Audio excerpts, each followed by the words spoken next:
How did we get to a world in which people will spend thousands of dollars on clothes, handbags, and designer items, but in the same breath claim that they're too poor to ever buy a house? Did things like homes just become way too expensive? Or did getting married, having kids, and building a comfortable life just become plain unimportant? Or have the marketers just manipulated our brains into thinking that true wealth is hidden in the things you consume, not necessarily the things you own? But this isn't actually about being poor. It's about a hidden 4-part formula that's dragging millions of Gen Z into a luxury poverty trap. And it all starts with why we actually buy things.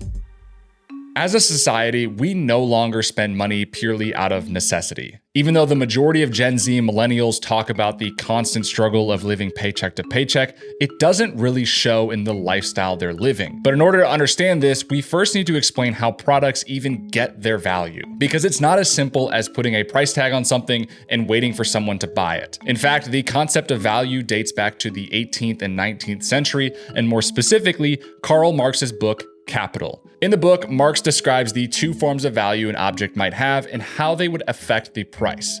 First, you have use value, which is the simple concept that the usefulness of an item directly dictates the capacity that object will have in satisfying a human need. For example, a coat that keeps you warm. The use value of the coat is that it keeps you warm, so to determine how much it can be valued at, you first need to decide how valuable staying warm is. In other words, an object has use value if it can do something for you. On the other hand, Marx also defines exchange value, which is pretty much what it sounds like. Basically, the exchange value of an item is the quantitative worth an object would have in the market, which is usually found in terms of money. If you buy a coat for $200 or trade a $200 pair of shoes for it, that is the exchange value. It's not necessarily tied to the usefulness of the item, just the relative market value or what people are willing to pay for it today. But in the 1960s, economists developed a new term to explain value. They argued that an item could also have functional value, which refers to the practical performance of a product or service. So if one coat is better at keeping you warm than another, you would assign a higher functional value to the better performing coat. All 3 of these definitions of value are fairly utilitarian and make sense on the surface. And at the base of all of them, the better an item meets your needs for a specific purpose, the higher its value. But in the 1970s, a French philosopher, Jean Baudrillard, developed a new concept. He argued that in late-stage capitalism, consumption is less about use and exchange and more about signs and social meanings. For example, Canada Goose parkas were originally built purely for function.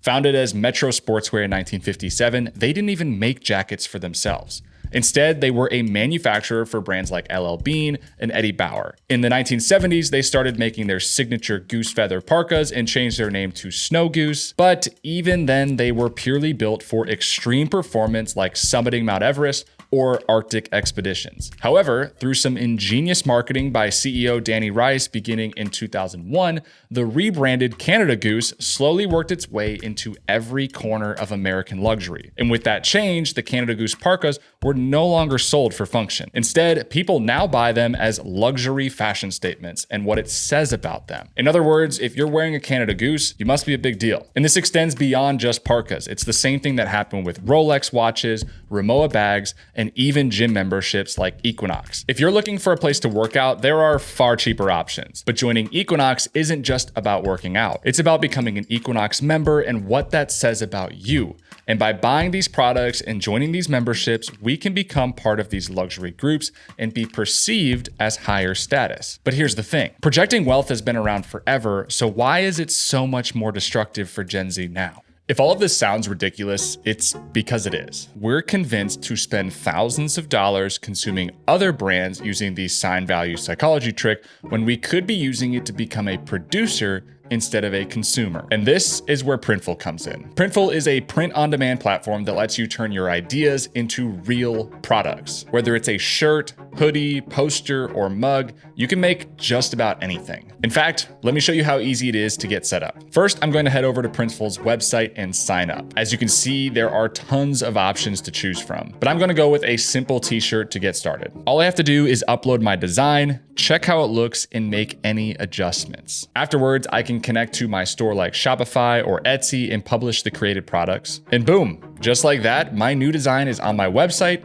and available to purchase right now. I don't need to wait for any inventory to show up or worry about how I'm going to ship everything out. Printful takes care of all of that, so I can just focus on the marketing and the designs. These aren't just cheap t-shirts with graphics either. Printful sources the highest quality products and prints. In fact, even huge brands like Spotify and CBS use Printful for their merchandise. So if you've ever had the itch to start a business or create something of your own, this is one of the best ways to get started. Use the link in the description below to head over to Printful's website and start creating your brand. Thank you again to Printful for sponsoring today's video. Now let's take a look at some data.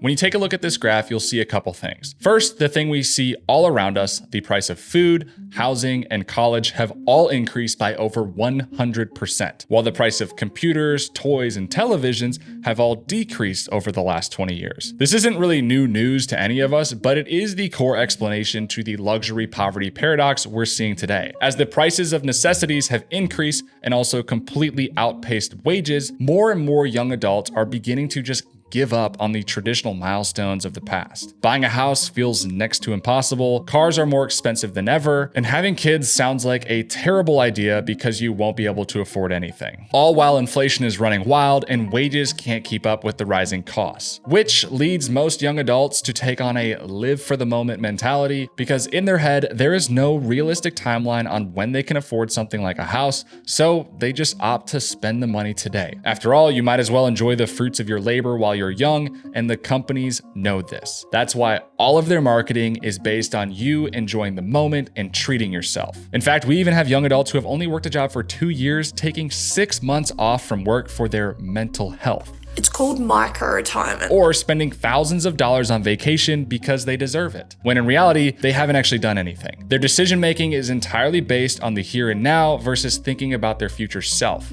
They don't think about their future family, their grandkids, or their legacy. All they are concerned about is the immediate gratification that will satisfy their wants and needs today. There is no discipline involved, and they point to the high prices as their reasoning for not trying, and since they can't afford a house anytime soon, they might as well treat themselves to that luxury vacation, because that's what's within reach today. But I don't say this as a dig on all young adults, because to some extent, they've been manipulated more than any generation before. We are constantly taking in hyper-targeted marketing that is psychologically built to get you to buy. Brands are better than ever before at figuring out what you might buy, why you might buy it, and how to push you as hard as possible to do that. And truthfully, it takes a lot of discipline to resist the urge to buy things. Yes, the boomers are right by saying just don't buy it, but I think they forget the effect that brain development can have on young adults and their spending habits, especially if you're constantly surrounded by bad influences. And as today's world becomes more and more expensive, brands are finding ways to make it appear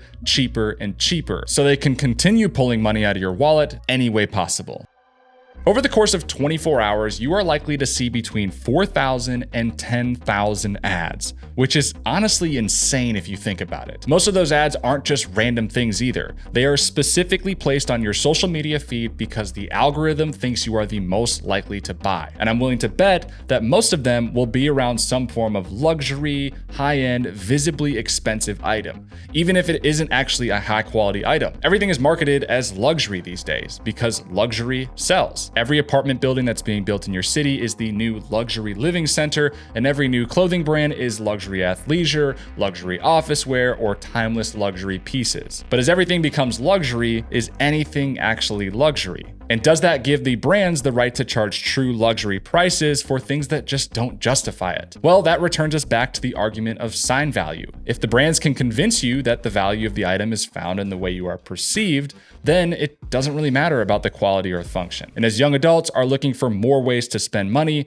the brands have gotten even more creative in the way that they pitch you on that high price. Because instead of pushing the idea of ownership, we're inundated with ways to lease, rent, or subscribe to things. I mean, think about it. Most people used to buy their cars in all cash or buy a VCR movie to watch at home. Now everything is a monthly cost. You lease your cars, you subscribe to Apple TV, and you pay for a monthly meal subscription. We are spending hundreds of dollars every month for things that we used to just buy once. And when you bought it once, you put a lot more thought into that purchase. Take your car as an example again. If you were going to spend $50,000 in cold hard cash on a new car, you'd probably put a lot of thought into whether or not it was the right decision. But when you're pitched a $650 lease payment every month, you lose sight of the bigger picture, and it's trained us to look at everything from a monthly expenditure point of view instead of an overall cost point of view, which leads to the overspending on dumb things because you're not feeling the immediate pain. To make matters worse, credit card companies and buy now, pay later programs offer even more ways to earn your reward today and delay the pain to tomorrow. And the endless cycle of spending without ownership leads to a constant cash outflow that prevents any equity from being built in your personal finances. But it also leads to the most painful part of the luxury poverty trap, a part that is secretly destroying the very individuals that think they are immune to it. We got a good income of about $185,000, $190,000 a year. Feels like at the end of the month, we just have nothing left. This problem right here is one of the biggest issues with our society today. There are lots of people making arguably good money that feel like they are falling behind and living paycheck to paycheck. You'll see them sometimes described as Henrys, which are high earners, not rich yet. In other words, they're trapped between two worlds. They're earning too much to be considered poor or to have zero financial security, but they're not making enough yet to be truly financially free to spend as they please with no repercussions. So they're stuck working constantly and waiting for the next promotion or bonus to hit their bank account. All while there's no separation between their life and work, typically forcing them to use debt to maintain a certain image, but because of the salary shown on their pay stub, they feel like they should be able to afford all these little luxuries in life. And the brands and corporate marketers use that to their advantage. When luxury brands first started popping up around the world, they didn't really care about the average person. In fact, the sales associates were often told to completely ignore you if they knew you weren't one of their regulars, or they would just deny entry at the door. Originally, they did this as a way of filtering out non-buyers, but what they found was this is exactly what made arguably broke people want to buy even more. In fact, there's a name for it: the pretty woman effect. In short, a study done at the University of British Columbia found that customers treated by a sales associate with a bit of an attitude actually made them more likely to purchase a designer good. Now, it is important to note that this effect only works in a store that customers would actually aspire to own product from one day. So the attitude you get from the cashier at Walmart isn't some insider sales tactic used to get you to buy more. But when done in a luxury store like Rolex or Gucci, the snobbiness of a sales associate actually makes customers feel like they're back in high school. And what is the one thing that high schoolers care about? Popularity and the desire to belong. So when a sales associate snubs their nose at you, most people are naturally inclined to purchase the expensive item to prove that they belong in the store and can afford the item, even if they actually can't. But true wealth isn't actually shown in the things you wear or the things you buy.